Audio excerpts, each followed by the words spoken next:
nghiệp xấu sự xây nhà ngọt nè những ngày xa thìคือnhà Castel O ពេកក៏ថតឲ្យអ្នកនរគ្នាមើលដែរទៅ Castel O ហ្នឹងគឺភ្លៀងតាំងពីព្រឹករហូតដល់យប់តែម្ដងថ្ងៃហ្នឹងហើយចុងសប្ដាហ៍ផងមកភ្លៀងយ៉ាងហ្នឹងអ្នកណាទៅណាកើតលោកហើយនៅក្នុងអូតូញោមគេប្រាប់ថាចាប់ពីម៉ោង5ល្ងាចដល់ម៉ោង10យប់គឺវាគ្មានខ្យល់កត្រាក់ផងហើយភ្លៀងផងអញ្ចឹងបើអត់មានការសំខាន់អីទេហាមចេញក្រៅផ្ទះឲ្យសោះតែពីអ្នកម៉ែកូនខ្ញុំវាក្បាលរឹងពេកឆ្លៀតមកដល់ McDonald តតែបានទៅពេលនិយាយចប់ឥឡូវយើងមកដល់ល្មមយេ Burger. Why don't you know what to? Okay. Okay. I'm not talking anymore. ហើយពេលមកដល់យើងមកដល់គឺអ្នកទាំងអស់គ្នាបាត់ឆ្ងល់ទេអត់មាន research អត់មានអ្នកទទួលកំងអីទេគឺធ្វើតាម electronic នៅទីនេះ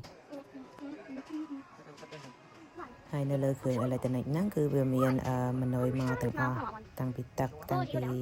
គ្រឿង burger គ្រឿងអីហ្នឹងយើងរើសបានតាមចិត្តហើយយើងបង់លុយនៅលើហ្នឹងតែម្ដងហើយបើយើងកំងមានគ្រឿងទឹកដែរគឺគេឲ្យតែកៅទេហើយយើងមក refill នៅកន្លែងនេះនឹងយើងញ៉ាំអស់ថែមប្រហែលដងក៏បានដែរ Wait.